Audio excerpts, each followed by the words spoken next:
Carta de Paulo aos Colossenses. Abra sua Bíblia.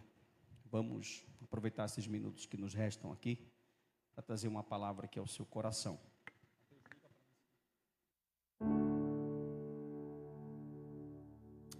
Aleluia. Glória a Jesus. Amém, irmãos? Os irmãos que estão lá atrás, conseguem me escutar bem? Amém? Amém. Esse microfonezinho aqui está em teste. Vamos lá.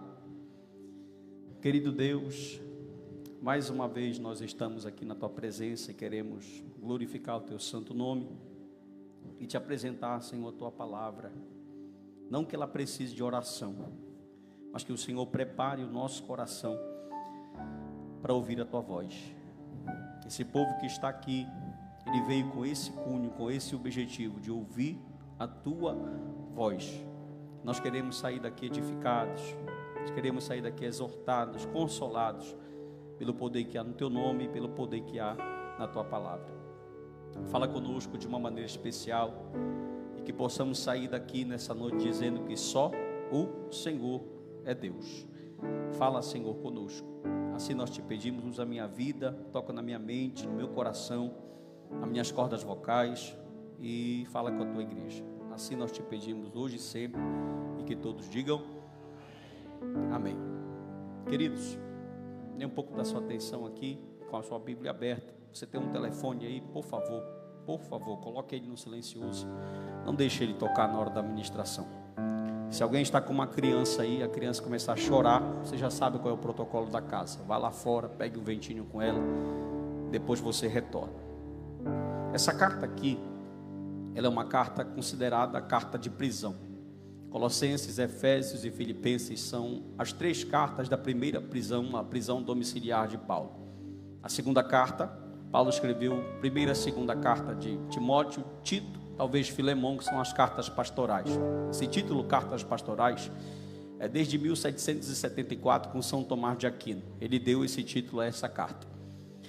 Há um consenso entre os estudiosos sobre Colosso, e a cidade de Colosso, ela está na região do Vale do Rio Lico. Quando você pega ali a igreja de Laodiceia, a carta de João ao Apocalipse, no livro de João ao Apocalipse, você vai observar que ali existe Laodiceia, e aí elas estão numa região, ela está distante aqui, Colosso, 16 quilômetros da capital, que é Éfeso. Se você pegar o mapa ali, vai dar mais ou menos 16 quilômetros, geograficamente falando. E ela está entre Hierápolis e Laodiceia. Ela ficou famosa por águas. Uma das cidades tinham águas termais geladas, terapêuticas, e outra tinha águas termais quentes. Das três cidades, quem não tinha água nenhuma era Laodiceia. Laodiceia recebia água por arqueadutos que chegavam até a cidade. E Paulo não teve presente nessa igreja aqui. Ele teve presente com os filipenses, ele teve presente com os tessalonicenses, ele teve presente com os irmãos de Corinto, ele teve presente com os irmãos os efésios, ele esteve presente em Atenas, mas ele não esteve presente aqui. Essa igreja, ela foi fundada por um homem que foi discipulado por Paulo. Capítulo 1, por favor, versículo de número 7, você vai acompanhar aqui. Esse homem foi Epáfras. Provavelmente Epáfras, quando Paulo esteve ministrando em Éfeso durante 2 anos, ele foi envolvido pelo ministério do apóstolo Paulo. E aí Paulo discipulou esse rapaz. E existe também uma referência aqui que é Atos 19:10 e outra que é Atos 2:10. Coloca essa aqui, está aqui, ó. Segundo, fostes instruído por Epáfras. Paulo não chegou lá em corpo físico com esse povo aqui. Quem fundou essa igreja foi esse rapaz que era discípulo dele, como eu acabei de falar. E essa igreja aqui, ela é o contexto greco-romano. Ontem nós estávamos tendo uma aula sobre Pérgamo e Tiatira, aqui atrás no Instituto, e a gente falou que toda a igreja do primeiro século está inserida naquele contexto greco-romano pagão. Que contexto? Libertinagem, muito vinho, sexo, orgia, bacanalha e por aí vai. Comida sacrificada a ídolo, culto ao imperador, por exemplo. Os irmãos de Pérgamo sofreram muito. Pergunte por quê. Porque lá em Pérgamo, na cidade, em 29 depois de Cristo, começou-se a fazer o primeiro culto ao imperador, naquele caso Domiciano. E Domiciano, vivo ainda, começou a querer adoração. Ele começou a se declarar a Deus e ele queria que todo mundo adorasse ele. E se você morasse em Pérgamo, que é o contexto aqui da Ásia Menor, e você não fizesse isso, você era totalmente rejeitado ou até martirizado. Na própria igreja tem um homem chamado Antipas, que segundo a tradição e a história, pastor Sérgio, ele morreu queimado dentro de um touro de bronze. Ou seja, se eu não adorar o imperador, se eu não participar de comida sacrificada a ídolo, se eu não for em um dos templos, ou de Apolo, ou de Asclépio, de Esculápio, ou de Zeus, ou de Afrodite, ou de Diana, e participar do contexto, eu vou ser eliminado, eu vou ser excluído da sociedade e até mesmo sofrer represálias. Isso está acontecendo aqui em Colosso, não tão fortemente. O problema mais aqui é um problema que ficou chamado e conhecido como heresia de Colosso. O que significa heresia de Colosso? Heresia de Colosso era um sincretismo judaico-cristão. Judeus que estão vindo do judaísmo e cristãos que estão vindo do paganismo. Pagãos que estão se convertendo, estão criando ali um conceito judaico-gnóstico de religião. Tipo, eles querem camuflar cristianismo com filosofia e cristianismo com judaísmo. Por quê? Porque o contexto é isso aqui, ó. Capítulo de número 1, versículo de número 21, Gabriel vai colocar e você vai acompanhar e vai dizer assim, ó: e a vós outros, também que outrora ereis estranhos e inimigos do entendimento pelas vossas obras malignas. Então, com certeza, os crentes de Colosso estão vivendo essa situação. Não sabe se são cristãos verdadeiramente ou se tem uma religião mista, sincrética, pluralista e ecumênica. Você pode dar um glória a Deus? Muito bem, só que preste atenção. O princípio principal é bom, né? O ponto principal aqui dessa carta é a questão do gnosticismo. Só preste atenção, abre aspas. O gnosticismo, ele ensinava a salvação através do esoterismo, através do conhecimento. Por isso que, por exemplo, João, quando escreve a primeira, a segunda e a terceira carta, mais precisamente a primeira carta, ele vai combater o gnosticismo inserindo, e ele vai dizer por várias vezes, e ele vai usar muito esses termos gramaticais, esses termos no evangelho também, por diversas vezes você vai ver assim, ó: e conhecereis a verdade, e a verdade vos... De novo ele vai dizer: e conhecereis a verdade vos... Por quê? Porque o gnóstico acredita que para ser salvo ele tem que chegar num alto nível de conhecimento, que eles chamam de esoterismo. Eles também cultuavam aqui, Paulo vai ter um problema, pastor Bruno, porque eles cultuavam anjos. Eles diziam que Jesus era um demagogo, não sei direito se é essa expressão, se for depois eu conserto lá no grupo da igreja, mas o que significa isso? Dr. Jonas Madureira, grande teólogo reformado, vai dizer que esse termo significa um semideus. Qual era o pensamento? Rapidinho para você entender, a gente não tem tempo. O pensamento era: Cristo está aqui, só que ele foi um ser criado, ele é a criatura criada por Deus mais importante de que todas as outras criaturas, no céu, na terra e no mar, porém, ele não é igual a Deus. Por quê? Porque eles diziam que o transcendente, Deus, aquele que é invisível, olha aí, capítulo de número 1, versículo de número 15, você vai observar que eles têm essa visão. Esse é a imagem do Deus invisível. Como é que você é imagem de algo que é invisível? Se é invisível, não tem imagem. Coloca de novo: este é a imagem do Deus invisível. É porque essa palavra imagem é a palavra grega eikon. Fale comigo, diga eikon.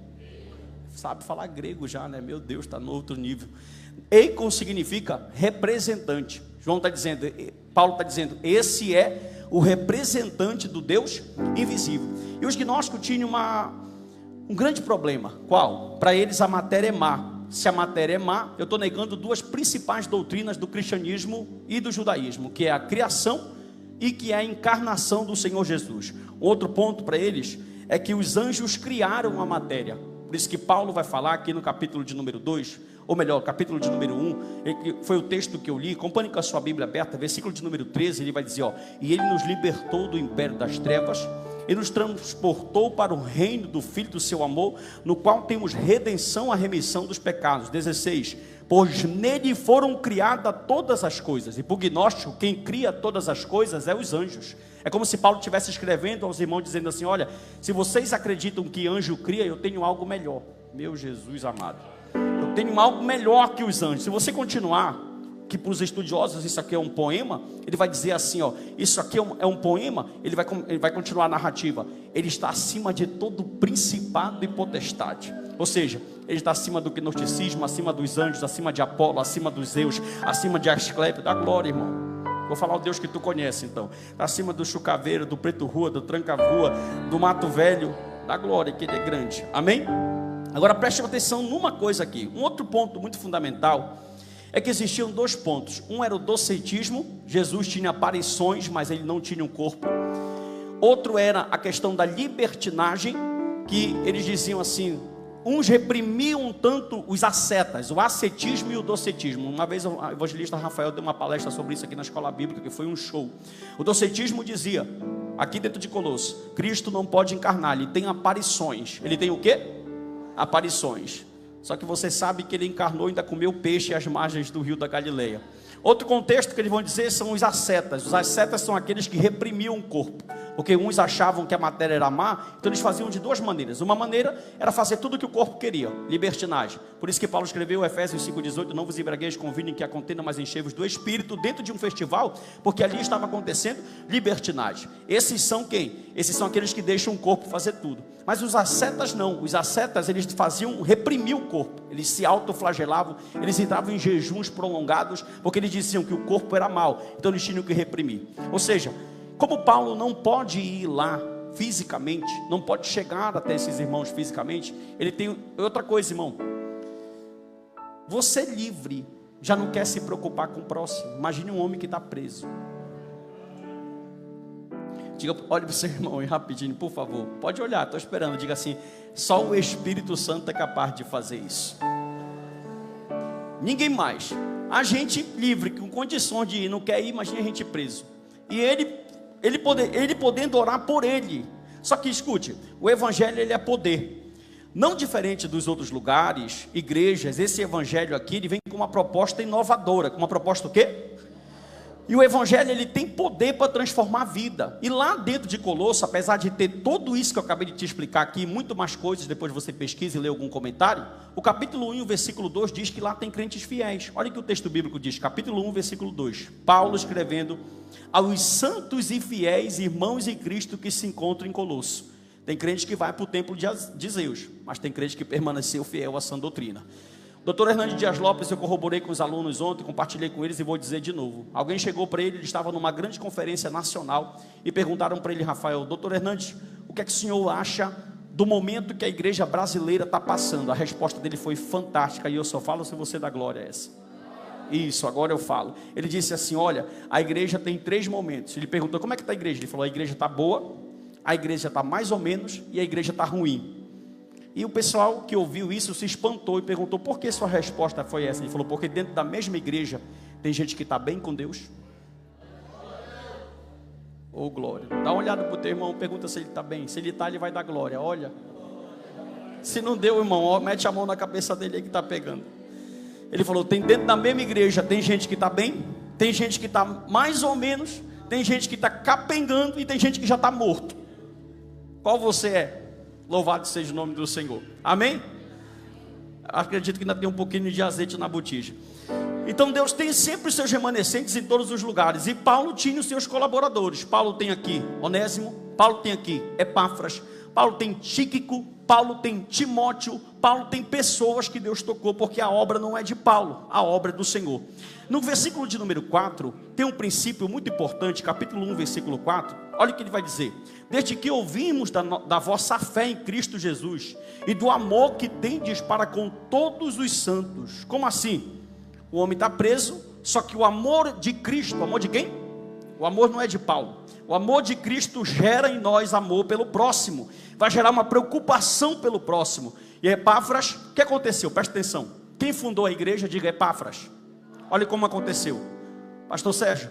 Epáfras chegou, fundou essa comunidade, só que em seguida que ele fundou, ele foi instruído por Paulo. Foi instruído por quem? Só que Epáfras não tem a mesma intelectualidade de que Paulo. O que aconteceu? Todos esses processos gnósticos, heresias e secretismo se infiltraram lá. E ele pediu ajuda. Ele falou, Paulo, o negócio está pegando. Eu estou fazendo os cultos aqui, eu estou fazendo as reuniões, só que agora se agregou uns falsos líderes aqui, e eles estão ludibriando a cabeça das pessoas. Por exemplo, outro exemplo, que tudo está comparado e batendo. A igreja de Éfeso, que igreja? Lá do Apocalipse, ela era uma igreja que se entrasse um falso profeta e falasse, tu é o centro de Deus, ele ia falar, está repreendido em nome de Jesus. Vai-te embora daqui, falso profeta, porque eles sabiam combater heresias e falsos apóstolos. Amém? Só que escute, só que quando eles entraram na igreja de Esmirna, que igreja? Na igreja de Pérgamo e na igreja de Tiatira, por exemplo, Pérgamo. Lá dentro de Pérgamo tem doutrina de Balaão e doutrina de Nicolaíta. dentro da igreja de Tiatira, tem doutrina de Jezabel. Eles eram amorosos, se preocupavam com o próximo, mas não tinham como defender a sua fé. Quem já foi abordado aqui por um mormon? Levante a mão. Olha aí, os caras estão evangelizando. Quem já foi abordado aqui pelo testemunho de Jeová? Olha aí, irmão. O dia desse eu passei e tinha uma gangue de testemunho de Jeová. Estou brincando. O dia eu passei e tinha uma caravana, uma tribo de testemunho de Jeová aqui. Irmão, eles vão batendo, eles não querem saber, eles já chegam com um panfleto e já vão lá e tal. Jeová é o Senhor, já ensinei a dica para você repreender eles. Quem já foi abordado pelos coreanos que estão aqui na Cidade Nova ensinando que tem um Deus Mãe? É engraçado o desespero dos membros. Olha aqui para mim, ele liga: o pastor, existe Deus Mãe? Dá vontade de falar: ah, filha da mãe. Porque, e é usando, pastor Sérgio, o mesmo texto bíblico que a gente usa, de forma camuflada. Agora preste atenção nisso aqui. Uma coisa muito interessante, que do versículo de número 5 ao versículo 8, a irmã Sandra está me ajudando lá, o evangelho, ele vai mostrar uma esperança alcançada. Eu vou ser bem fiel ao tempo aqui, tá? O evangelho da verdade chegou até eles. Olha só, quando Paulo instruiu Epáfras, ele não instruiu Epáfras com campanha. Ele não instruiu Epáfras com secretismo. Ele falou para Timóteo: Timóteo, prega a palavra, insta na palavra, persevera na palavra, persiste em ler, em estudar, em meditar na palavra. Esse é o legado que Paulo deixou para todos os seus discípulos. Amém ou não amém? E o versículo de número 5, se você está com a Bíblia aberta, vai dizer assim, ó: por causa da esperança que vos está preservada nos céus, da qual antes ouviste pela palavra da verdade do evangelho. Lembra que em Gálatas, olhe para mim, com a Bíblia aberta, lembra que em Gálatas capítulo 1, ele disse aqui, os falsos ensinadores: se alguém vier aqui, repita essa expressão comigo, diga: outro evangelho. Existem duas palavras para outro em grego, pastor Sérgio. Pastor Sérgio é conhecedor do hebraico. O homem é bom de hebraico, viu, Bruno? Outro em grego tem, repita, diga: alos e héteros. Por exemplo, quando Jesus fala lá em João 16, eu vou, mas eu envio outro. A palavra outro lá é alos. Alos significa da mesma forma, com o mesmo poder, com a mesma essência e com a mesma unção. Ele não está falando assim: olha, eu não vou mandar um anjo, eu vou mandar um que é Deus, o Espírito Santo como eu, e ele estará convosco todos os dias. Só que, olhe para mim, só que no texto de Gálatas 1, Paulo usa as duas palavras. Ele usa tanto alos e como hétero. A palavra héteros é da onde vem a nossa palavra heterossexual, que significa um da outra forma, ou outro diferente. Quando Paulo chegou e disse assim: olha, se vier alguém e pregar um evangelho hétero, diferente do que eu prego, que ele seja anátema. Então, com falso profeta a gente não tem muita paciência. A gente estende a mão e fala: sai em ordem alfabética e que o Senhor te repreenda em nome de Jesus. Só que o evangelho que chegou aqui em Colosso foi o evangelho da verdade. Aleluia. Dá para mandar uma glória a Deus aí, irmão? Tanto que, meio em todo esse turbilhão de coisas que está acontecendo no seio dessa igreja, tem gente que permaneceu fiel, porque depois que o evangelho, a semente cai, meu irmão, está para nascer um demônio para tirar a semente da verdade do evangelho de dentro dessa pessoa. Agora preste atenção nisso aqui. Chegou até ele ao mundo através de quê? Pastor, como foi que chegou aqui? Olha a jogada do Espírito Santo. Ali em Atos 2, que texto? Tem quase 20 nacionalidades diferentes. Um texto que os pentecostais usam, e nada contra, a gente acredita, somos continuistas em dom de língua, nós já falamos aqui, você ouviu. Eles pegam esse texto e falam assim: meu Deus, o texto de batismo. Só que o texto não se resume só em batismo. 2 capítulo 11 diz: todo mundo que ouviu falar no seu próprio idioma, na sua própria língua, em latim, prosélito, arábio, cretense, judeu, romano, brasileiro. Só para você dar um glória, não tinha brasileiro não, viu? Olha para mim. E o que aconteceu? Ali Jesus pegou todas as nações que estavam reunidas. Doutor Augusto Nicodemos Lopes tem um livro chamado Pentecoste. No livro Pentecoste ele diz que Jerusalém, pastor Bruno, numa época normal, ele tem 50 mil habitantes. Mas como é Pentecoste, todo mundo subiu para Jerusalém. Então na festa do Pentecoste, de 50 mil pulou para 150 mil. Sabe o que foi que Deus fez? Ele reuniu todo mundo diferente. E quando eles chegaram lá, rapaz, foi um evangelismo, pá. Na boca dos apóstolos saiu o italiano, na boca dos apóstolos saiu o egípcio, na boca dos apóstolos saiu o árabe, na boca dos apóstolos saiu idiomas. Por quê? Porque Deus estava evangelizando. Dali do Pentecoste, da onde? Epáfras sai de lá também. Sai um monte de... Tu pensa que é só Paulo? Paulo é que tem destaque. O que foi semeado de semente no coração de pessoas ali, impactou o planeta Terra. Ou seja, ali em Atos 2, Deus deu a semente para os missionários, onde o mundo ele foi totalmente evangelizado. Te dado esse contexto, escute, só que aqui Deus usou Epáfras para fazer isso. E aqui tem um lindo exemplo, capítulo 1, versículo 9, por favor, já estou terminando. Capítulo de número 1, versículo de número 9, tem uma oração de Paulo aqui. Olha isso aqui, irmão. Eu achei muito lindo esse texto hoje. Por essa razão, também nós, desde o dia em que ouvimos, não cessamos de orar por vós e de pedir que transbordeis do pleno conhecimento da sua... É engraçado que se fosse um outro líder, um líder da prosperidade, ele ia chamar o irmão e falar assim: vem cá que eu vou orar para Deus abrir uma porta de emprego para ti. Olha a preocupação da oração do Paulo. Paulo quer que os irmãos cresçam em conhecimento. Oh glória, se eu falasse porta de emprego, carro e apartamento, tu ia dar um glória mais forte, porque é o teu interesse. Mas o interesse de Paulo é, não cessamos de orar por vós e de pedir que transbordeis de pleno conhecimento da sua vontade, de toda a sabedoria e de entendimento espiritual. Deixa eu só te explicar isso aqui, só para te entender. Tem duas palavras aqui, repita: sabedoria, rápido, e diga entendimento espiritual. Essa palavra Sofia, traduzida por sabedoria, significa capacidade de aplicar conhecimento da vontade de Deus a todas as situações da minha vida. E a palavra entendimento espiritual, que é a palavra grega sinesis, significa capacidade de aplicar o que você aprendeu hoje na sua vida. Paulo está dizendo assim: eu quero que vocês sejam cheios de conhecimento, eu quero que vocês sejam cheios de Bíblia, eu quero que vocês sejam tão cheios de... Escuta, levante a mão que eu quero profetizar.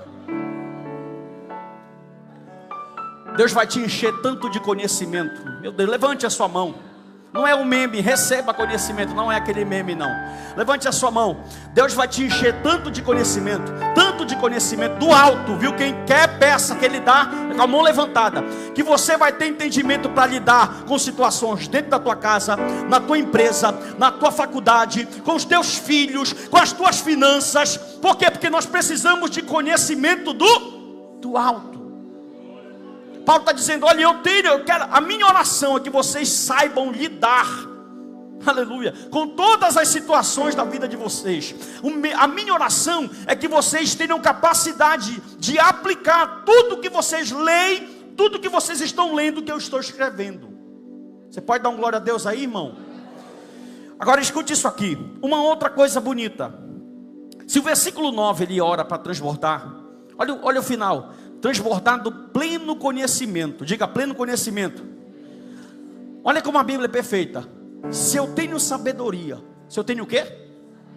E eu tenho pleno conhecimento. Olha o que é o resultado disso no versículo 10. Lê e deixa a Bíblia falar contigo. Verso 10. Agora que tu está cheio de sabedoria e de entendimento, a fim de viver de modo digno no Senhor, para o seu inteiro agrado, frutificando em toda boa obra e crescendo em pleno conhecimento de Deus. Se o camarada falar que ele está cheio de Deus, tu não vai olhar para a fala, nem para o dom, nem para a manifestação, nem para a roda, nem para a tonalidade da língua estranha. Tu vai olhar para a árvore dele e tu vai ver que fruto está dando lá. Porque, irmão, escuta, a fé bíblica, dá um glória a Jesus aí. A fé do crer em Deus, ela não se limita a uma fé de chegar aqui, levantar a mão, chorar, limpar o olho e ir embora. Essa fé não difere nenhum ponto, nenhuma vírgula da fé dos demônios. Como assim, pastor? O senhor está doido?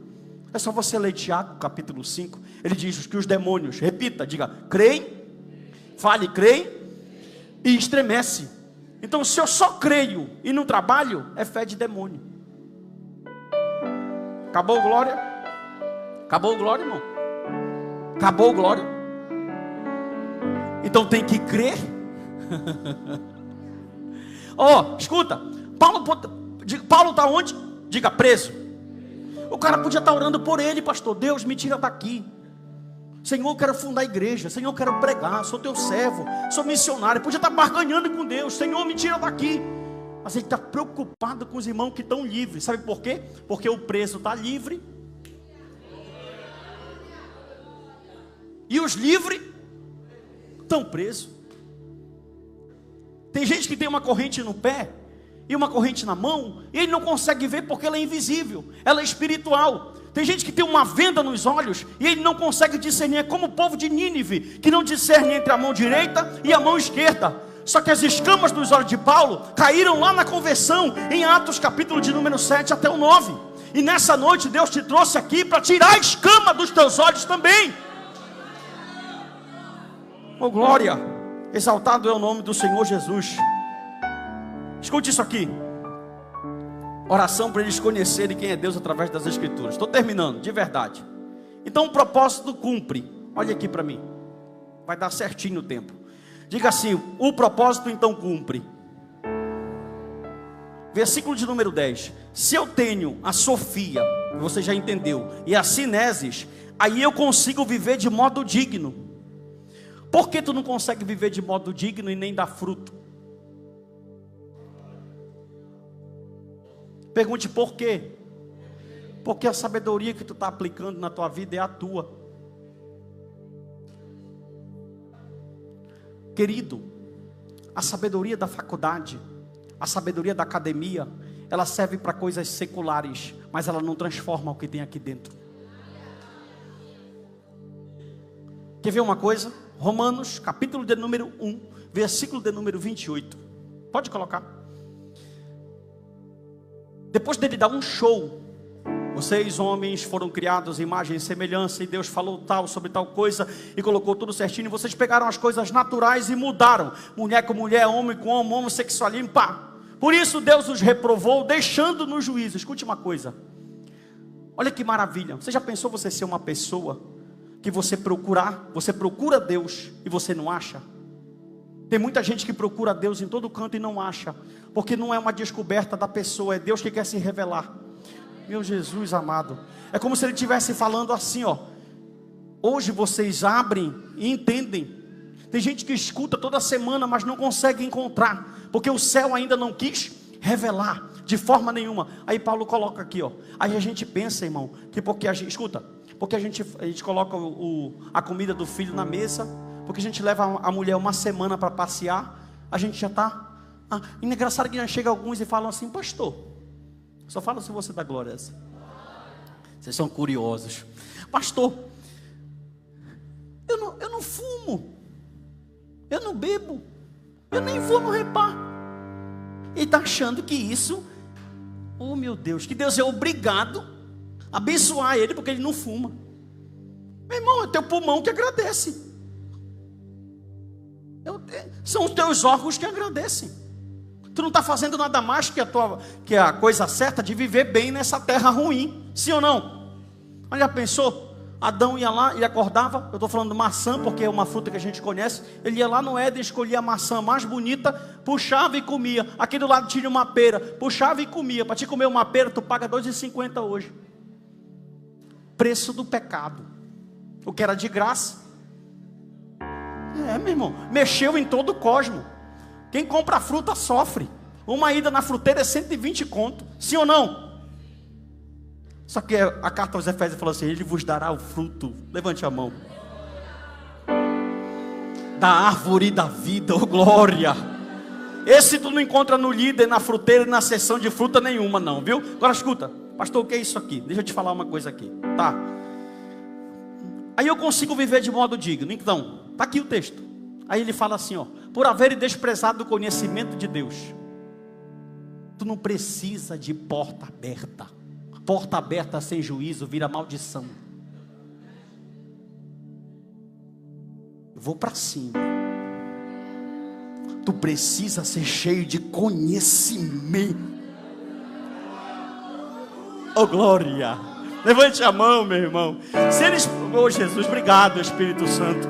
Se eles precisassem de, com a mão levantada, se eles precisassem de emprego, Paulo ia falar assim: estou orando para Deus abrir porta de emprego. Se eles precisassem de carro, estou orando para Deus dar carro. Só que Paulo sabia que a necessidade deles era ser cheio de Bíblia, de conhecimento, de sabedoria. Escuta, Acabou o primeiro semestre, começou o segundo semestre. Eu estou ensinando, igreja ensinada é outro nível. Aí o camarada fez um mapa. Olha aí o plano dele. Esse ano a minha empresa vai aumentar. Eu vou contratar 2 funcionários. Quero uma moto para o entregador. Quero ver se eu coloco uma energia solar. Nada contra. Quem trabalha, Deus ajuda. Sim ou não? Só que na lista de 10 tópicos, quantos tópicos? Não está escrito assim, ó, vou fazer um curso teológico. Esse ano vou ler minha Bíblia toda, de Gênesis a Apocalipse. Dá glória, senão não falo o resto. Esse ano não vou faltar culto. Esse ano vou me preparar. Esse ano vou ler livros sobre Bíblia. Vou ler livros teológicos. Porque ele pensa que a necessidade dele é coisas passageiras, transitórias, terrenas, perecíveis, que acabam. Aí ele fala na carta. Só fala se você dá glória. Busque as coisas do alto, meu Deus do céu. Olha para o teu irmão, fala, olha para ele. Fala assim, tu não precisa de porta, tu precisa de conhecimento. Depois que tu busca o conhecimento, automaticamente a porta abre, meu irmão. Para que esse negócio, campanha 7 portas, que campanha, meu irmão? Vai ler tua Bíblia, rapaz. Acostumado em campanha, crente agorento, crente místico. Nunca vi esse negócio na Bíblia. Paulo fazendo campanha, João fazendo campanha, Jesus fazendo campanha, e Jesus no monte ensinando, e Jesus na Galileia ensinando, e Jesus na Galileia ensinando, Jesus no monte ensinando. A gente precisa de ensino. Ensino com graça, ensino com glória, ensino com unção, ensino com poder. Escuta, pastor Narciso, ô glória. Porque a gente já sabe, a gente já tem informação, sim ou não? E por que a gente não faz? Simples. Porque falta poder. Meu Jesus amado, não dá para te fazer uma missão. O ide, antes de Jesus falar ide, ele falou assim, ó, eu vos dou poder para pisar serpente e escorpião, e colocarão a mão nos enfermos e eles serão curados, e colocarão a mão neles e eles falarão novas línguas. Eles saíram cheios de poder. E tu tá cheio de quê? Netflix? Olha para mim. Meu irmão, do que o cara senta aqui com, olha, é impressionante. A boca fala do que o coração tá. Ele se aproximando. Rapaz, aquela série é só o que ele tem. Pega uma pessoa que está ligada com o céu. Tu encostou nele, ele fala de Bíblia. Tu encostou nele, ele fala de Cristo. Tu encostou nele, ele tem um conselho. Tu encostou nele, ele tem sabedoria do alto. Tu encostou nele, ele tem direcionamento. Por quê? Porque ele tem conhecimento. Ele está cheio de Deus, ele está cheio de coisa do alto. Ele busca, a primazia dele é o reino. Ele quer ser cheio de Deus. Paulo poderia muito bem estar dizendo, Deus me tira daqui, porque se eu sair eu fundo igreja. Mas ele está preocupado em pegar uma pena, uma caneta e escrever, dizendo, olha, se segure, o evangelho que chegou até vocês é verdadeiro. Levante a mão. Ele é maior que anjo, ele é maior que secretismo, ele é maior que pluralismo, ele é maior que campanha, ele é maior que qualquer coisa. Ele é o Deus dos deuses, o Senhor dos senhores. Ele está acima de todo o principado e potestade. Olha aqui, tem 2 tópicos. Eu continuo ou paro? Nem que vocês não quisessem. Lá vai. Escuta. O que os gnósticos prometiam, só o Espírito Santo pode dar. Segura, lá vai.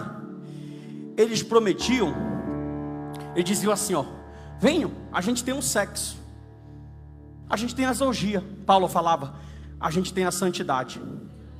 Ele falava assim, a gente tem os anjos, a gente tem um Cristo encarnado que é o próprio Deus. Aí eles falavam assim, dá glória pelo amor de Deus. A gente tem um esoterismo. Paulo falou, a gente tem oração. Meu Deus do céu. A gente tem filosofia.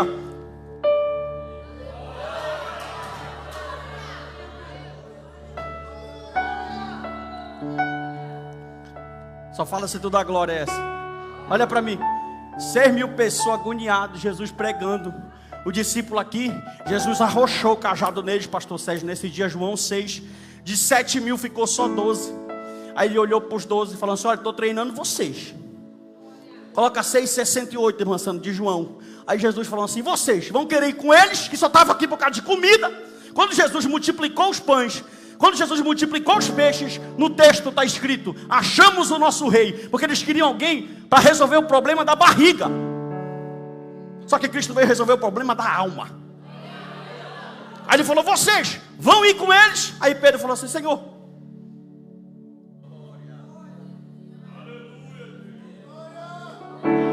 eu vou deixar tu lei da glória. A palavra tem mais poder que o pregador infinitamente.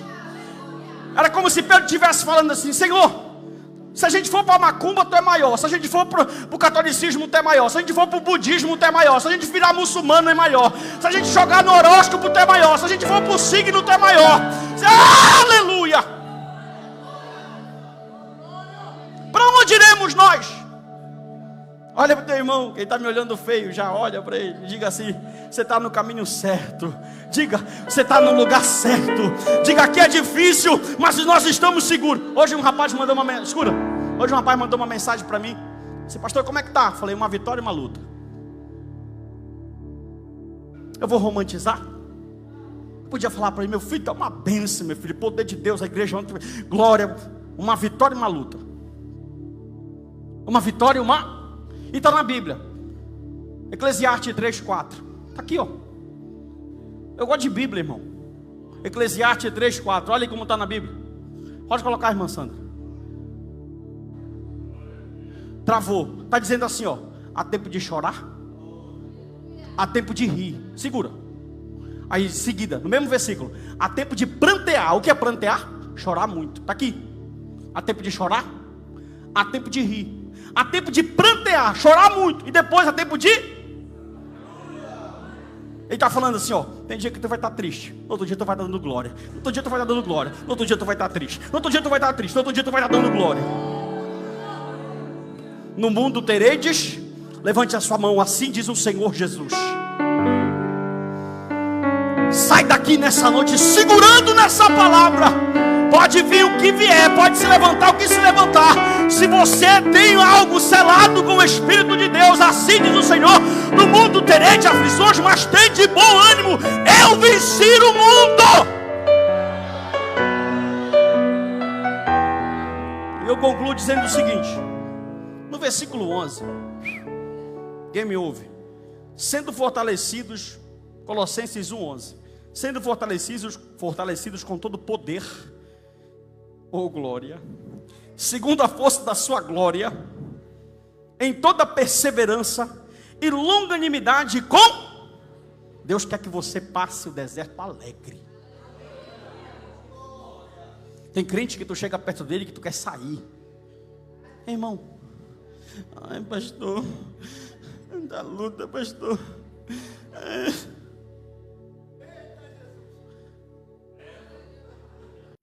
O cara está toda terça-feira ouvindo Bíblia, irmão. O cara está todo domingo ouvindo sermão, vendo Bíblia, Deus usando o povo aqui, vigília, e escola bíblica, e todo o tempo. Aí chega domingo: ai pastor, está difícil, pastor. Quer que eu te diga? Vai piorar.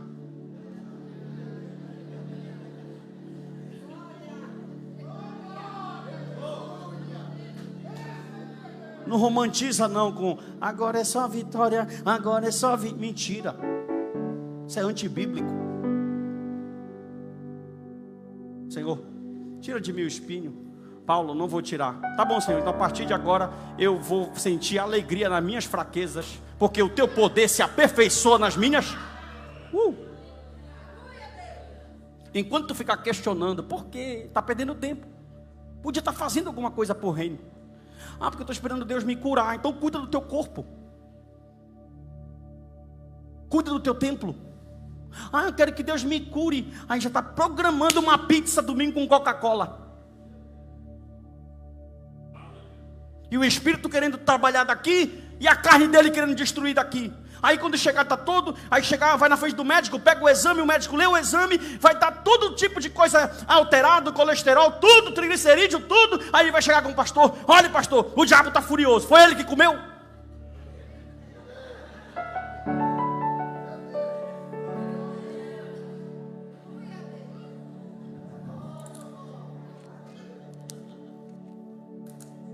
Gordinho tá ficando magro aí, ó.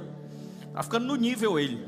Ó, terminando o sermão hoje agoniado, estudando para vir trazer pão, alimento. Quando deu 3, 4 da tarde, meu Deus, eu tenho que ir para academia.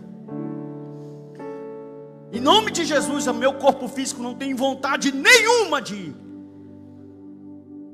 Qual é o melhor? Uma cama, um sofá, uma poltrona com ar-condicionado ou uma academia puxando ferro?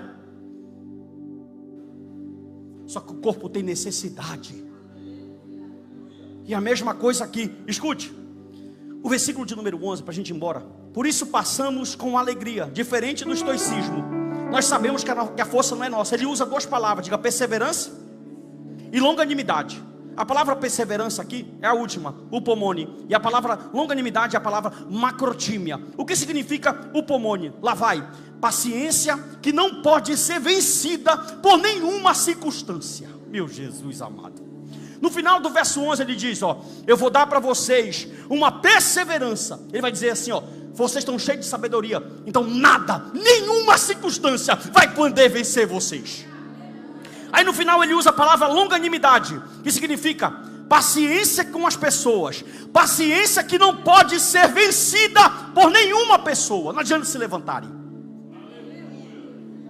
não adianta jogar em praga, não adianta ter inveja, não adianta falar que não vai dar certo, não adianta dizer que não vai chegar, não adianta. Aleluia. Quer ver, meu irmão? Está no caminho, está na posição, está buscando conhecimento, está fazendo sua parte, está sendo discipulado, está orando, está trabalhando. É só esperar que as mãos do Senhor vão te alcançar. Não caia no desespero.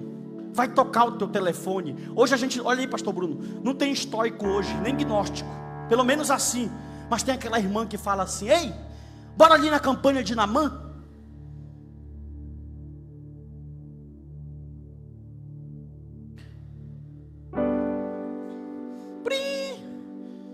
Menina, tu não sabe. Herança sincrética do inferno nesse país. Tu não sabe. O que foi? O que foi, varoa? Tem um profeta que está jogando sal no corredor.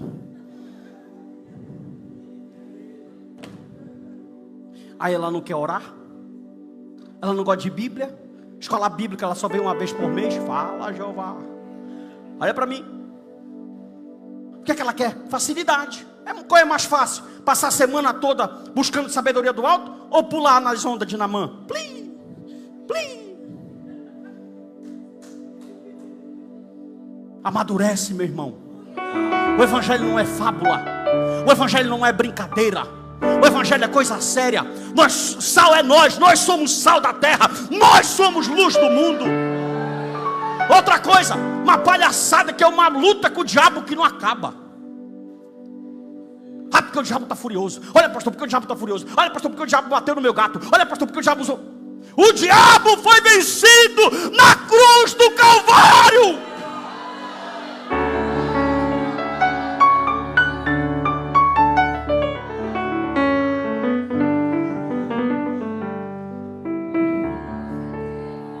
Dó maior.